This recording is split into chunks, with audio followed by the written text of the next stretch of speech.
Haleluya. Ora basyiketa da bayara basyikata namanya rasyik. Haleluya. Berserah kepada Yesus, roh dan jiwaku, ku kasihi, ku percaya, ku ikuti Dia. Aku berserah, aku berserah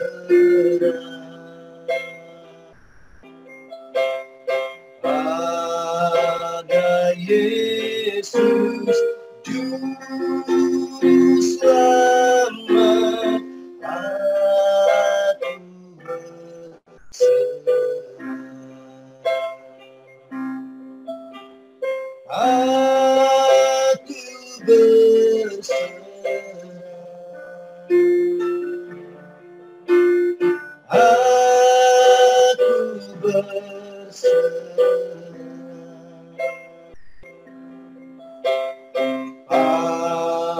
pada Yesus Juru Selamat. Aku berserah pada Yesus Juru Selamat. Aku berserah pada Yesus Juru Selamat.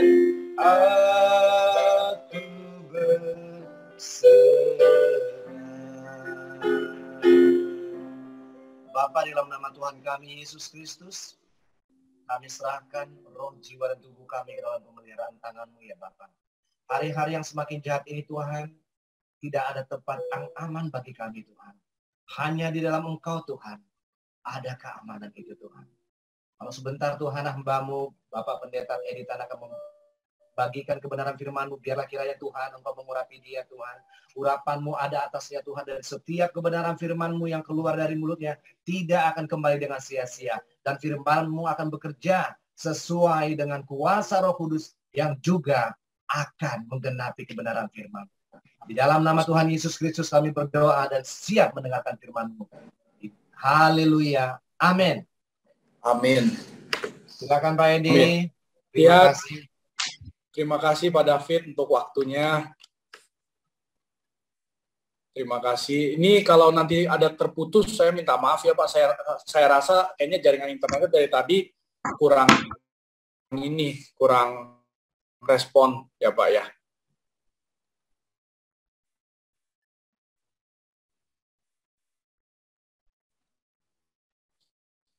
Di tempat saya juga tidak ada error ya, sampai selesai ibadah kita. Amin. Baik, amin. Amin. Oke, terima kasih Bu Maria juga untuk kesaksiannya yang luar biasa. Kita mulai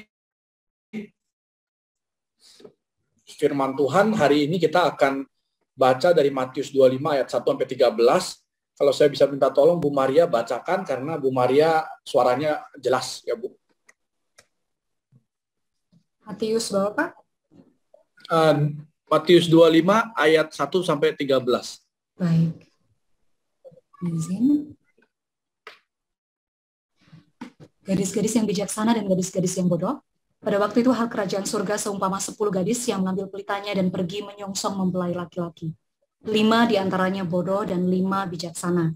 Gadis-gadis yang bodoh itu membawa pelitanya tetapi tidak membawa minyak. Sedangkan gadis-gadis yang bijaksana itu membawa pelitanya dan juga minyak dalam buli-buli mereka. Tetapi karena mempelai itu lama tidak datang-datang juga, mengantuklah mereka semua, lalu tertidur.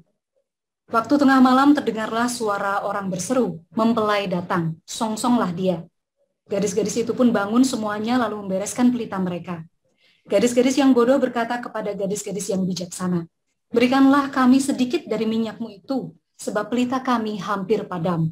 Tetapi jawab gadis-gadis yang bijaksana itu, "Tidak, nanti tidak cukup untuk kami dan untuk kamu. Lebih baik kamu pergi kepada penjual minyak dan beli di situ." Akan tetapi waktu mereka sedang pergi untuk membelinya, datanglah mempelai itu dan mereka yang telah siap sedia masuk bersama-sama dengan dia ke ruang perjamuan kawin, lalu tutup pintu. Kemudian datang juga gadis-gadis yang lain itu dan berkata, "Tuan, Tuan, bukakanlah kami pintu." Tetapi ia menjawab, "Aku berkata kepadamu, sesungguhnya aku tidak mengenal kamu. Karena itu berjaga-jagalah, sebab kamu tidak tahu akan hari maupun akan saatnya." Masih lagi ya, Pak ya? Amin. Terima kasih, Bu Maria. Ya, sudah cukup. Kemudian saya lanjutkan satu lagi dari 1 Petrus 4 ayat 1, 2, dan 3. Demikian, jadi karena Kristus telah menderita penderitaan badani, kamu pun harus juga mempercayai dirimu dengan pikiran yang demikian. Garis bawahi, kita pun harus persenjatai diri kita dengan pikiran menderita karena penderitaan badani ini. Karena barang siapa telah menderita penderitaan badani, ia telah berhenti berbuat dosa. Jadi dalam arti begini, kenapa ya di akhir zaman ini kita harus merasakan penderitaan badani ini? Kenapa Tuhan? Saya tidak menerima jus itu, lalu saya harus menderita begini. Saya tidak bisa travel, saya tidak bisa melakukan ini, melakukan itu. Ini tidak adil Tuhan. Kenapa? Karena Tuhan mau menjaga kita supaya kita berhenti berdosa.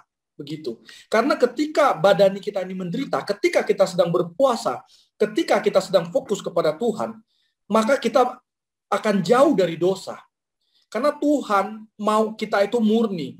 Begitu. Kenapa harus terjadi seperti ini? Kenapa harus terjadi pemisahan seperti ini? Karena percaya atau tidak, orang yang di sebelah sana, dia tidak bisa melihat apa yang sedang Anda lihat sekarang. Dia tidak bisa merasakan apa yang Anda rasakan sekarang. Bagaimana rasanya tidak bisa masuk ke suatu pusat perbelanjaan? Bagaimana rasanya tidak bisa naik pesawat? Bagaimana rasanya dikucilkan? Bagaimana rasanya harga diri diinjak-injak? Mereka menjadi buta. Mereka tidak bisa melihat ini. Oleh karena itu, kita harus mengerti bahwa penderitaan badani ini bukan sia-sia. Penderitaan badani ini adalah suatu percobaan yang harus kita lewati. Saya sendiri pun bergumul. Gitu loh. Saya bergumul. Kemarin, misalnya 2 bulan lalu saya ada pikir, udahlah saya ambil kemasannya aja, isinya saya butuh. Dan saya sempat chatting sama Pak. Jadi dalam arti itu kayak mulai goyang iman kita begitu. Jadi kita harus sadar, kenapa hal terjadi seperti ini? Ya gadis bijaksana dan gadis bodoh ini. Dua-duanya adalah gadis. Gitu. Dua-duanya adalah gadis. Dalam arti dua kaya. Nah, sekarang lihat operasi apa bedanya. Bedanya adalah apinya sama. Api itu apa sih dalam arti? Api itu ya dalam arti ya ini. Pelayanan, ya kan? Api betul. Pentingnya itu dari suatu lampu itu apanya? Apinya atau wadahnya atau minyaknya, saya tanya. Mungkin ada yang bisa jawab. Dari sebuah lampu itu, yang paling penting itu wadahnya, apinya, atau minyaknya. Begitu. Nah, yang paling penting itu adalah minyaknya. Begitu. Jadi kita lihat di cerita 5 gadis bijaksana dan bodoh ini, paling penting adalah minyak. Minyak itu apa? Minyak itu adalah karakter. Ya, betul Pak Suardin. Minyak itu adalah karakter gitu.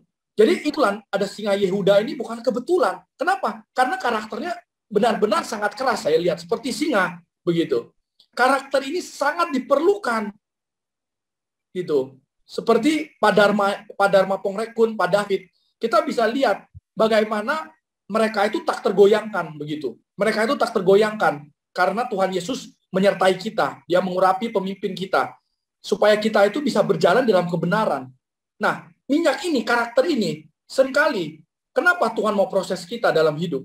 Karena Tuhan mau kita mempunyai minyak yang cukup, begitu. Nah, sedangkan orang yang tidak mempunyai karakter yang cukup ini, dia sama-sama percaya Tuhan Yesus, tapi dalam perjalanannya minyaknya habis, begitu. Datanglah dia, gitu loh. Ketika pencobaan datang, oh Pak David, sekarang saya sudah mau. Dalam firman ini, saya itu menangkap itu bahwa jangan sampai kita terbawa arus, gitu. Kalau kita terbawa arus, kita bisa bagi minyak kita bisa goyang. Akhirnya kita bisa jatuh, begitu. Jadi dari cerita 5 gadis bijaksana dan 5 bodoh ini, kita harus fokus bukan hanya kepada apinya atau kepada kerangkanya, tapi minyaknya, karakternya ini. Tuhan mau membentuk karakter kita supaya kita menjadi menjadi kuat, begitu. Menjadi kuat, bukan kaleng-kalengan, begitu. Makanya kita ini diproses sekarang. Memang nggak enak. Saya lihat teman saya bisa naik pesawat. Sekarang saya sudah nggak bisa naik pesawat, ya kan, dan sebagainya. Ini bukan main-main. Di dalam sejarah manusia belum pernah ada sesuatu peristiwa seperti ini. Dan lebih ngerinya lagi, ini saya kasih tahu. Di zaman Nabi Nuh, mereka makan, minum, mengawinkan, sampai tiba-tiba Nuh masuk ke dalam bahtera, terjadilah bencana itu. Sama juga dengan Sodom Gomora. Mereka bersenang-senang, tiba-tiba terjadilah bencana. Sama juga sekarang. Mereka makan dan minum, berdagang, bisnis, terjadilah bencana. Siapa yang bisa lihat? Yaitu orang yang bisa melihat. Hanya orang yang mempunyai karakter, yang mempunyai minyak. Ini yang Tuhan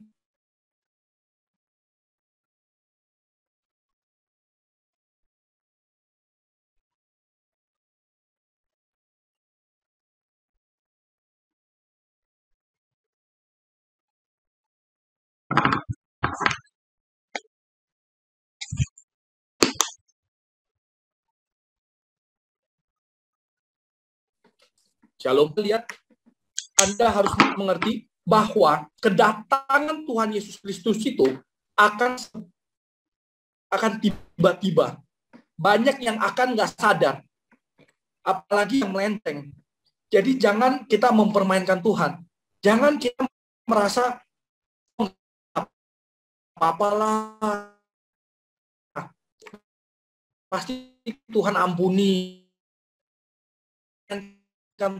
Kita pasti rugi besar. Ini masih jelas nggak ya? Soalnya tadi terputus. Jelas ya?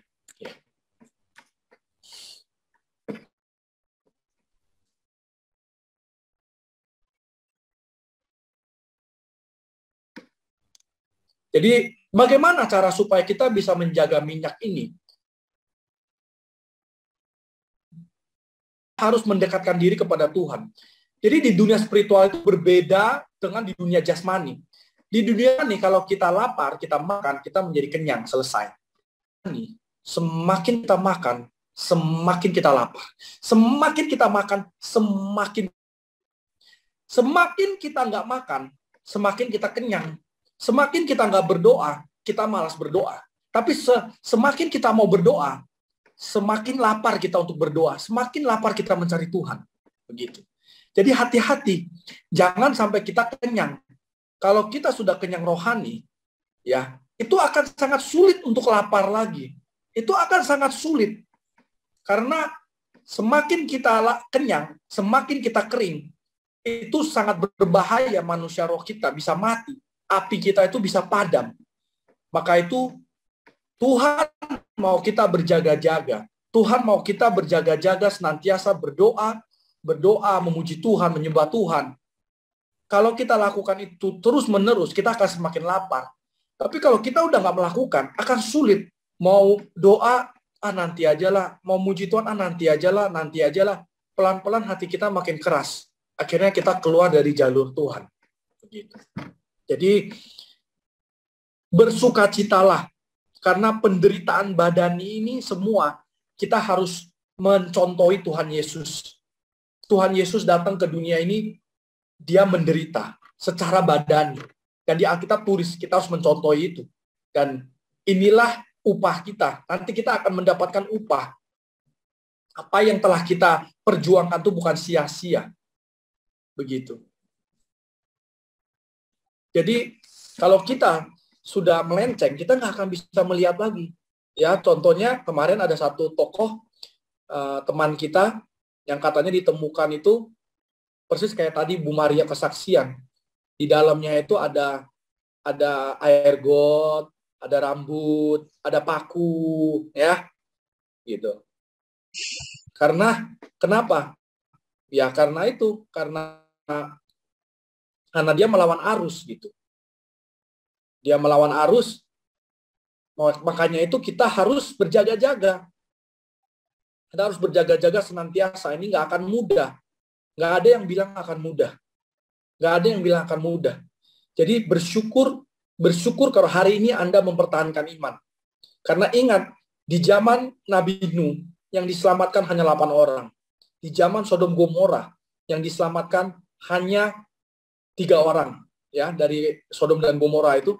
Kemudian jangan heran kalau di zaman ini akan sedikit begitu. Karena orang menginjak-injak apa yang sudah Tuhan Yesus lakukan di atas kayu salib.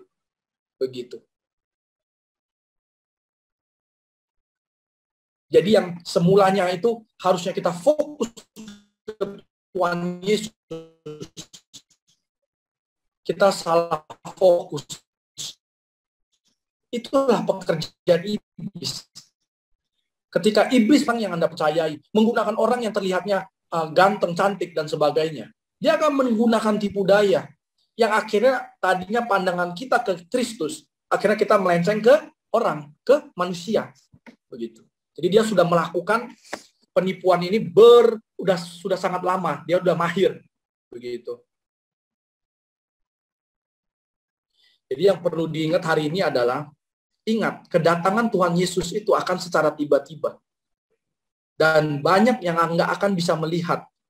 Banyak yang nggak akan bisa menyadari. Padahal waktunya ini sudah sangat dekat. Waktunya itu sudah di sini gitu. Tapi mereka nggak akan bisa merasakan. Kenapa? Karena mereka nggak di dalam prosesnya. Mereka nggak merasakan apa yang kita rasakan, apa yang kita lihat. Bagaimana rasanya dibentak ketika mana kamu punya izin usaha? Kamu udah dicek belum? Ya udah masuk. Ya kan? Harga diri kita sebagai manusia itu udah diinjak-injak. Manusia itu yang tadinya normal udah menjadi seperti binatang, tapi mereka pun udah nggak merasakan begitu. Nah, jadi jangan heran, sekarang bisnis jus ini akan dilancarkan lagi. Kita mulai lihat gitu di berita, bisnis jus ini udah mulai lagi dilancarkan, begitu loh.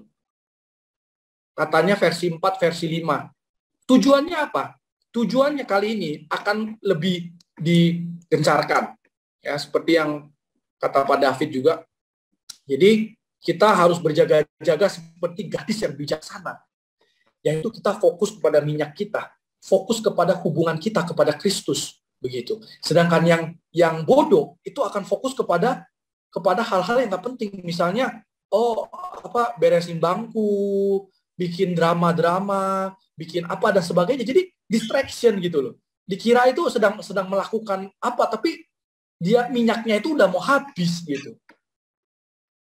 Kelihatannya apinya masih ada, tapi apakah apinya bisa sampai terakhir?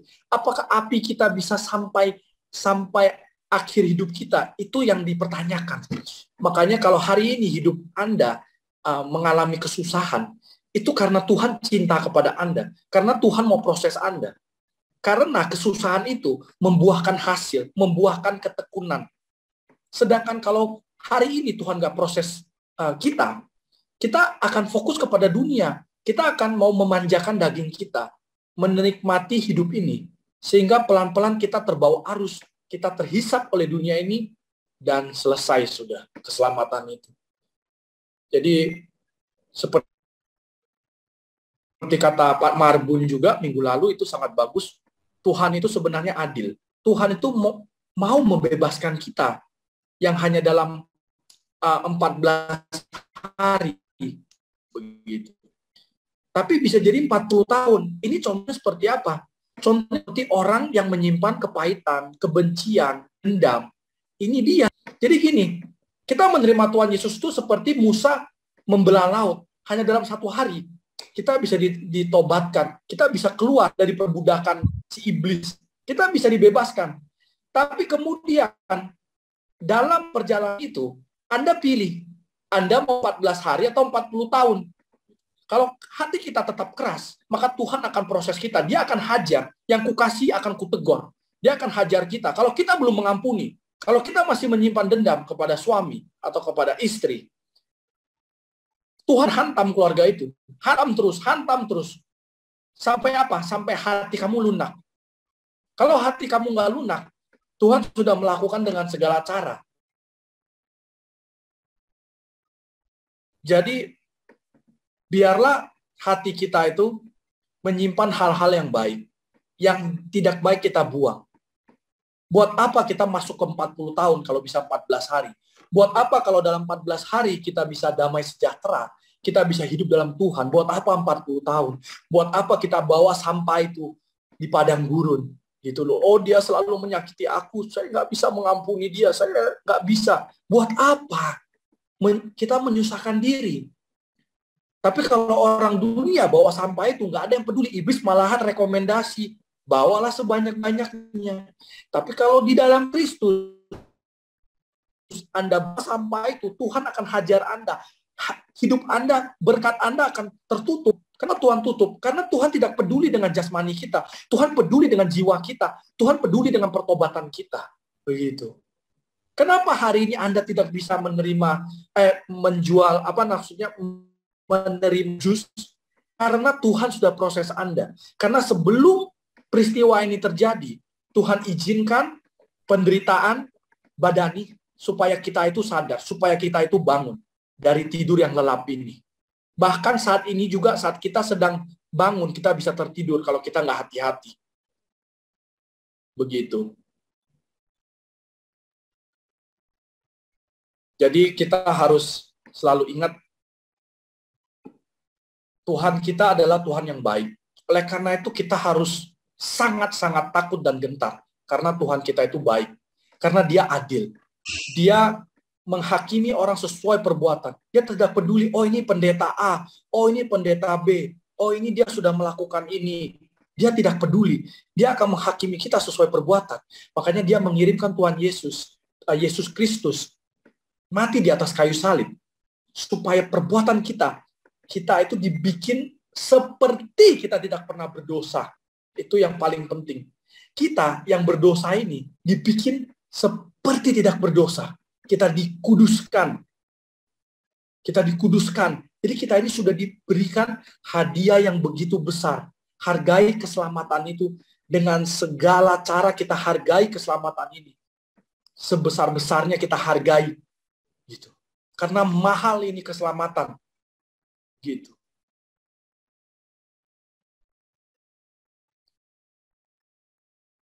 Karena iblis ini penuh dengan tipu dayanya. Oh, nggak apa-apa, itu kan cuman barangnya seperti itu gitu. Nggak apa-apa, cuma seperti itu. Jangan pernah kita menganggap remeh. Kita selalu stick to the Bible. Kita fokus ke firman Tuhan. Kalau firman Tuhan bilang boleh, boleh. Kalau enggak, udah selesai. Begitu. Sekarang kalau Anda bilang barang ini bukan atau menuju ke sana atau apa, Anda lihat saja penderitaan yang sudah diakibatkan oleh barang ini. Begitu. Sedahsyat itu barang ini. Begitu. Sebuta inikah dunia sampai tidak bisa melihat ini? Sengeri inikah? Gitu.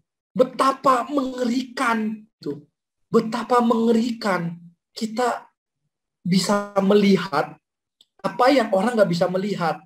Begitu. Jadi ingat, yang paling penting adalah Tuhan mau membentuk karakter kita. Tuhan mau kita mempunyai karakter yang bisa bertahan sampai akhir. Makanya Tuhan memproses kita. Tuhan nggak akan pernah bisa membiarkan kita kelaparan dan sebagainya. kecuali Tuhan izinkan. Tuhan akan selalu menjaga kita. Kadang-kadang kita sendiri yang imannya goyang, lalu kita keluar dari jalur Tuhan. Tapi kalau kita tetap maju dengan Tuhan, Tuhan akan selalu bersama aja Pak David. Semoga bisa memberkati. Terima kasih Pak David. Terima kasih Pak Editan. Walaupun singkat, tapi firman-Nya sangat meneguhkan kita semua untuk kita lebih melekat lagi pada Tuhan. Karena hari-hari ini dan hari-hari ke depan akan semakin jahat dan hanya orang yang melekat kepada Tuhan. Sama seperti anggur. Jika ranting yang melekat kepada pohonnya, maka ranting itu akan berbuah. Amin. Yesus adalah pokok anggur dan kita adalah ranting-rantingnya. Kalau ranting-ranting tidak melekat kepada pohon anggur, maka ranting-rantingnya akan kering. Dan ranting yang kering biasanya penjaga kebun anggur akan memotongnya dan mengumpulkannya di tempat sampah dan dibakar. Demikian juga kita. Jika kita tidak melekat kepada pokok anggur tersebut, malaikat akan ditugaskan untuk memangkas semua rantingnya kering dan mengumpulkannya bersama-sama dengan orang-orang munafik dan akan dilempar ke dalam kekekalan abadi, kengerian abadi. Hari ini kita diteguhkan kembali oleh firman Tuhan. Kita selalu menjaga hati kita melekat kepada firman Tuhan. Amin. Baik, kita siapkan hati kita untuk menerima perjamuan kudus. Kita naikkan satu pujian di hadapan Tuhan. Bahwa hidup kita adalah penyembahan di hadapan Tuhan. Amin. Haleluya. Terima kasih. Pujian dan syukur ku bawa padamu dengan rendah hati, ku persembahkan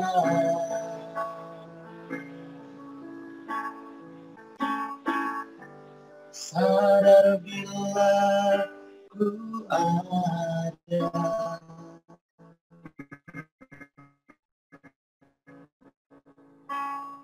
hanya karena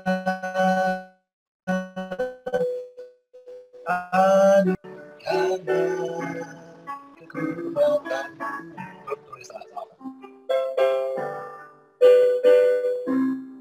pujian dan syukurku ku persembahkan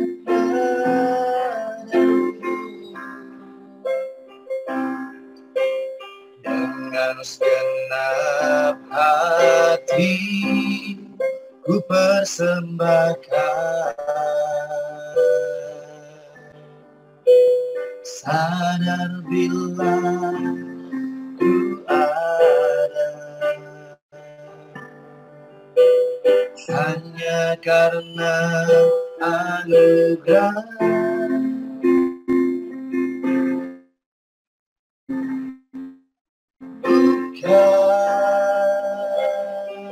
kekuatanku.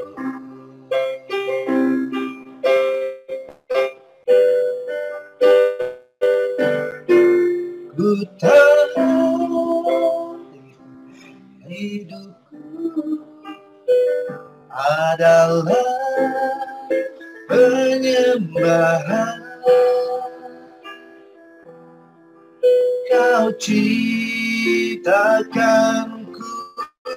dalam kemuliaan-Mu.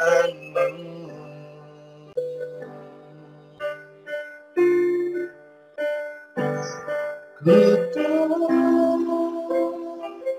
hidupku berharga di mata-Mu. Segenap hidupku persembahkan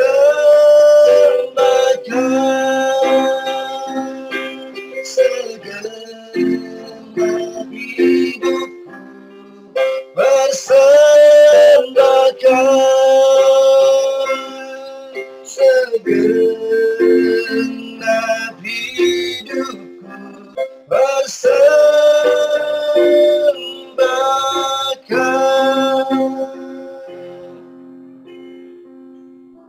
Baik, mari kita siapkan hati kita. Kita siapkan roti dan anggur perjamuan di hadapan kita.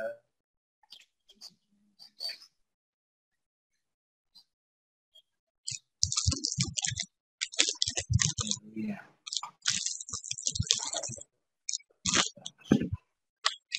Bapa, dalam nama Tuhan kami Yesus Kristus, kami mengucap syukur. Sore hari ini Tuhan, kami masih dapat mengadakan perjamuan kudus di hadapan-Mu Tuhan. Biarlah kami mengingat kembali akan setiap pengorbanan-Mu di Kalvari lebih dari 2000 tahun yang lalu. Mari kita siapkan hati kita. Saya akan bacakan kebenaran firman Tuhan sebelum kita angkat roti perjamuan di atas kepala kita. Haleluya. Terima kasih Tuhan. Jadi barang siapa dengan cara yang tidak layak makan roti atau minum cawan Tuhan, ia berdosa terhadap tubuh dan darah Tuhan. Karena itu hendaklah tiap-tiap orang menguji dirinya sendiri, dan baru sesudah itu ia makan roti dan minum dari cawan itu. Karena barang siapa makan dan minum tanpa mengakui tubuh Tuhan, ia mendatangkan hukuman atas dirinya. Sebab itu banyak di antara kamu yang lemah dan sakit. Saudara boleh cek hidup saudara ya. Kalau saudara sering sakit-sakitan, tubuhnya lemah, you better bereskan hidup saudara di hadapan Tuhan. Dan tidak sedikit yang meninggal. Orang yang mengambil perjamuan kudus tidak mengerti makna perjamuan kudus dan tidak ada pemberesan di hadapan Tuhan. Dari sakit-sakitan telah meninggal. Kalau kita menguji diri kita sendiri, hukuman tidak menimpa kita. Tetapi kalau kita menerima hukuman dari Tuhan, kita dididik supaya kita tidak akan dihukum bersama-sama dengan dunia. Mari kita angkat tinggi-tinggi roti perjamuan di atas kepala kita. Sebab apa yang telah aku teruskan kepadamu telah aku terima dari Tuhan, yaitu bahwa Tuhan Yesus pada malam waktu ia diserahkan mengambil roti, dan sesudah itu ia mengucap syukur atasnya. Ia memecah-mecahkannya dan berkata, inilah tubuhku yang diserahkan bagi kamu. Perbuatlah ini menjadi peringatan akan aku. Mari kita makan bersama-sama dengan ucapan syukur di dalam nama Tuhan Yesus Kristus.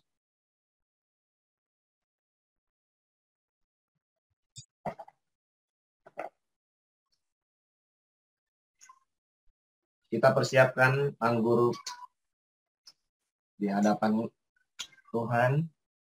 Dan kita angkat tinggi-tinggi di atas kepala kita. Demikian juga ia mengambil cawan sesudah makan lalu berkata, cawan ini adalah perjanjian baru yang dimateraikan oleh darahku. Perbuatlah ini setiap kali kamu meminumnya menjadi peringatan akan aku. Mari kita minum dengan ucapan syukur di dalam nama Tuhan Yesus Kristus. Naikkan ucapan syukurmu di hadapan Tuhan.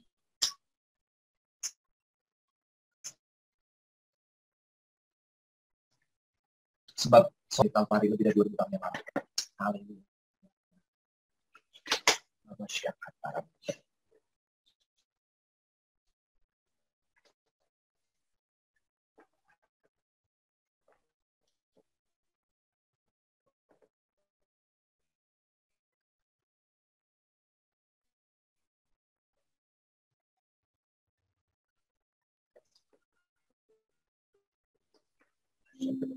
Terima kasih. Darahmu Yesus, ubahkan aku dijadikan baru. Darahmu Yesus, sucikan aku. Darahmu Yesus, bebaskanku. Darahmu Yesus, ubahkan aku dijadikan baru. Ku dijadikan baru. Ku dijadikan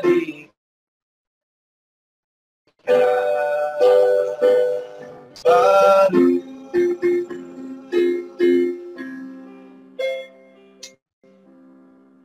Terima kasih Bapa untuk pengorbanan putramu yang tunggal yang sangat kau kasihi, yang kau berikan kepada kami orang-orang berdosa, sehingga kami dilayakkan untuk memanggilmu Bapa, ya Aba, ya Bapa, karena darah putramu yang tunggal, Yesus Kristus, ada pada setiap kami yang menerima dia sebagai Tuhan dan Juru Selamat kami yang hidup. Di dalam nama Tuhan Yesus, kami mengucap syukur dan berterima kasih. Amin. Baik, ada beberapa pengumuman yang akan saya informasikan kepada kita semua. Besok kami jam 4 sore akan ada di Tanah Tinggi di bantaran rel kereta api Senen untuk pelayanan kepada kaum marginal, khususnya para pemulung yang ada di sekitar bantaran rel kereta api. Terima kasih Bapak Ibu yang sudah memberikan donasi kepada pelayanan ini, dan puji Tuhan, donasi yang terkumpul melebihi dari ekspektasi kami, dan nanti kami akan laporkan setelah pelayanan selesai. Kami mohon dukungan Bapak Ibu untuk pintu-pintu pelayanan kaum marginal terbuka kembali. Saya pribadi sedang mencari link untuk kita bisa masuk ke penjara-penjara dan juga ke tempat-tempat kaum marginal lainnya, ke tempat-tempat pelacuran, anak-anak jalanan, dan juga penjara anak. Doakan supaya saya bisa menemukan link dan orang yang tepat, sehingga apa yang Tuhan taruh di hati saya bisa terlaksana dan bisa kita realisasikan dengan baik. Itu saja pengumuman dari kami, dan kalau ada mungkin Bapak Ibu yang akan memberikan sedikit info yang mungkin terlewatkan di grup atau info yang penting, silakan.